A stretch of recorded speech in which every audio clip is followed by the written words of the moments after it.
Hi, welcome friends. Welcome back to Nessa's Nook. Today I am running pretty low on my onion soup mix, but I'm only going to make a double batch because I'm going to add what's left of this batch to fill up this quart. I'm going to go ahead and just mix it all together. So I'll go ahead and throw that in my bowl here. And I'm only going to do, like I said, a double batch. And these are my own dehydrated onions. And it asks for a half a cup of dehydrated onion flakes. I'll bring it down here for each batch, okay? But I'm making a double batch. And so I'll go ahead and do a little more. Because I like onions. Everybody knows that has watched me that I love my onions. So then what it says is half a tablespoon of parsley, but since I'm actually, excuse me, yeah, or it'll be 2 tablespoons of parsley because one per batch. Oops. And then it's going to be 3 tablespoons of beef bouillon. So it's going to be 6, 2, 3, 4, 5, 6. Now, because I'm using the store-bought Knorr beef bouillon, it asks for a half a teaspoon of salt, but this bouillon is incredibly salty, and I'm not going to make it even more salty than normal.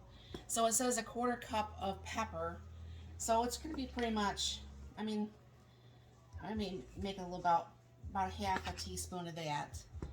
And then it says a half a teaspoon of garlic. So I'm going to go ahead and do about 1.5 because, like I said, I like garlic. And I'll do the same for the onion powder because the girl likes her onions too. And then it asks for, well, I already got the pepper in there. Okay. Then it says about a half a teaspoon of paprika. And I'm going to go ahead and just do the whole tablespoon heaping. All right. Now this, like I said in my last video, I mean, you're going to see these on different days. It's not that I don't change my clothes, but it's Sunday, and I have a little bit extra time, so I'm going to do quite a few videos today. But as you can see, this is a very, very, very beautiful color together. According to my husband, I mean, because I'm getting my taste back more every day, but according to my husband, that this is incredibly tasty, and it saved me from having to buy those onion soup packages because those are really super expensive. And then of course then you got chemicals in there. Now don't get me wrong, there is chemicals in the beef bouillon powder. I think unless you did your own beef and made up your own and made your own powder out of it, that's the only way you would not have the extra chemicals. I mean, I'm sure there's chemicals in all the spices too, but you know what I'm saying? I mean, you don't have all the list of them that it could be. So, I'm go ahead and this is just used from my last batch. It's not like I'm using dirty stuff here. But I'm going to go ahead and just spoon this in here. And I'll tell you once I get my lid on because I can't remember exactly. But this, like I said, this is a very, very, very tasty thing. I mean, I've added it to my cream of anything soup, which ends up usually being cream of mushroom soup. I add this to my brown gravy mix. And I'm going to be making my sister up a batch of this too. And I usually always shake this up before I use it. But what they say is it's about 3 tablespoons to 1 cup of water is that onion soup mix. These spices, excuse me, getting to my nose here. So it's this right here would easily be probably at least probably 5 or 6 of those packages of 2 each of the onion soup mix. Like I said, I just shake it up to make sure everything just stays, you know, like very well shook up and stuff. But like I said, I add this to that cream of anything soup. There's a video, I'll link that at the bottom. I add that to my brown gravy mix. I add that to other meals, just when I've done like that Fox shepherd's pie. I've added that to a lot of different spices because it's got the onions, which of course, you know, I like onions in my meal, and it just makes it really nice to come out and just have that just right handy like that. And like I said, it takes, as you see, it took hardly no time at all to mix this up. If you had to buy this yourself, you could buy like those dollar store packages. This would probably cost you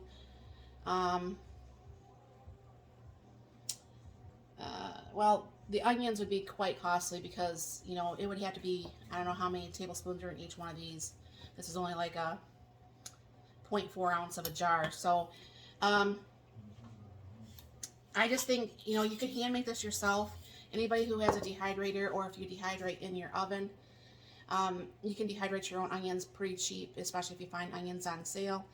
And you can make this up and it'd be, I mean, the spices would be hardly nothing. I mean, I buy my spices in the big containers, so it's not like, you know, I have to use a whole bunch of these small ones. Like, I mean, the paprika and stuff I don't use as much of, I buy the smaller containers. But this is a very good cost savings. Like I said, this is incredibly yummy. I wish you guys had smell-o-vision, because I mean, it does smell very, very good. But I just wanted to show you that. And like I said, if you do make this, you use the 3 tablespoons, which would make 1 package, to 1 cup of water.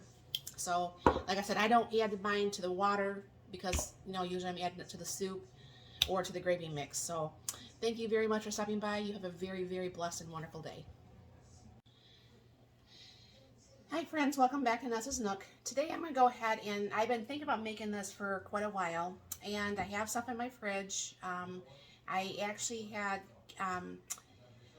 freeze-dried some chicken, and I took the extra bones and I saved all the broth, and that's going to be part of this.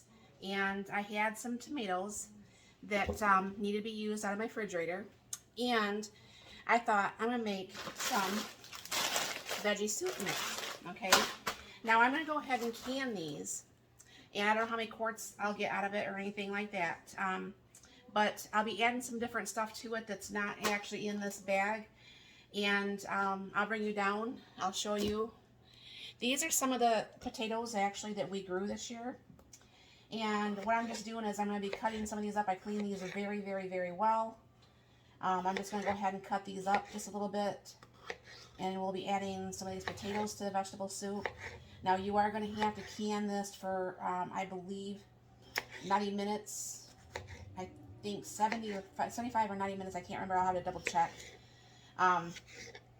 Because, you know, that's not got enough acidity with all the vegetables. You know, you want to make, when you do can things, you're going to want to make sure things are safe.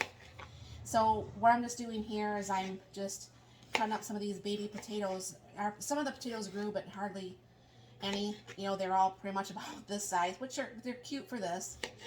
And I thought to myself, I said, oh, you know, I can make some vegetable soup mix with some hamburger or some chicken or something like that. But then I started thinking to myself, I have all that hamburger that's freeze-dried. I have all that chicken that's freeze-dried. So if I did want meat in the soup, I could just throw like a little handful of whatever kind of meat I wanted in there. And this way it just remains vegetable soup until we decide if we want what kind of meat we would want in it. And I'll be doing these in quarts, so it's something my husband and I will share together. And I'll go ahead and throw this, and this is a 7-quart Dutch oven here.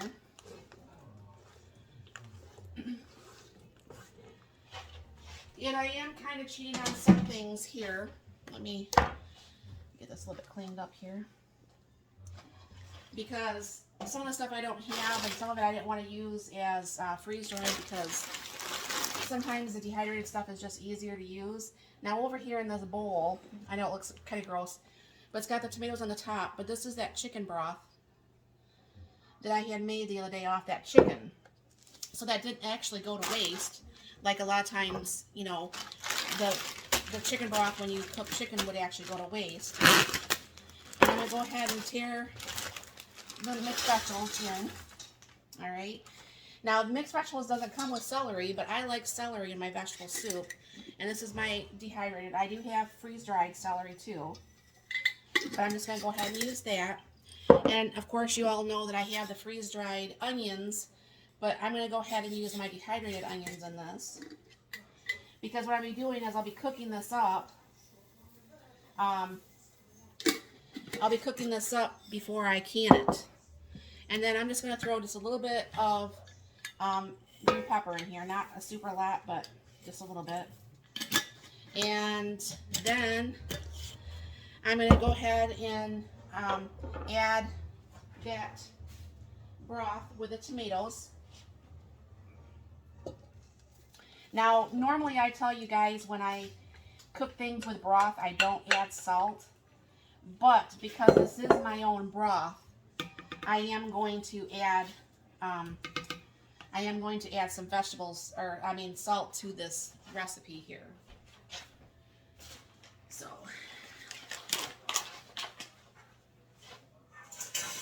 get out my little handy dandy measure that I was using earlier today.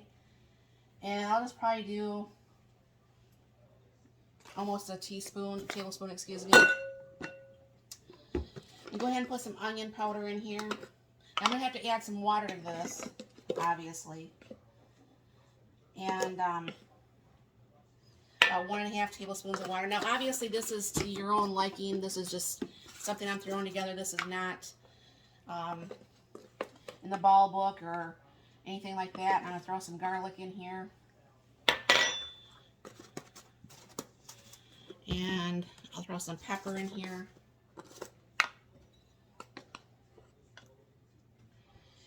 And I will throw some water in here, and I'll bring you over to the stove once I get this over to the stove. Alright, I added probably what would be, at least right now, about 3 cups of water. I'm probably going to have to add a little bit more. But what I did is I just put this on medium, and I will be cooking up just almost completely cooked, because obviously you'll finish cooking in the canning process. But I think I'm definitely going to need a little bit more water. I mean, I want it to be condensed, but not definitely that condensed. So let me grab a little bit more water here. And like I said, that was some tomatoes, onions, my homegrown potatoes, a 2-pound package of mixed vegetables, some of my dehydrated celery and my dehydrated onions, and then like I said, some tomatoes that I had in the refrigerator. And I think I'm going to put, the other day I had made a video, let me go get one of those too. I had made a video of me freeze drying some tomato paste. I'm going to go get that real quick. I'm going to drop a couple of those in there too. I'll be right back. Alright, you'll see a video of my freeze dried. These are about like a tablespoon each of the tomato paste. I'm going to go ahead and throw 3 of them in there. I just have to read-back and seal this down. And what's going to happen is this is going to go ahead and come back from, you know, once it starts boiling and getting up to temperature. Like I said, I have my stove on medium, and I may have to still add just a little bit more water. I'm not for sure. And I don't know how many quarts of this, or quarts and pints, I will get out of this, but you will need a pressure can this. If you don't have a pressure canner, people do water bath can for 3 hours. I'm not a big fan of water bath canning to begin with, let alone for 3 hours. But that's on your own judgment of what you would like to do. And what I'll do is once this gets warm, I'll have my husband have a taste of this and see what he thinks, if we need any different vegetables more or anything like that before we get this in the jar, but I'll bring it back. This is all 5 that's actually out of the canner. All of them, of course, 100% seal. Remember to look down below. There is a 10% off. I believe it's Nessa 10, but look down below. And thank you very much for stopping by. You all have a very blessed and wonderful day.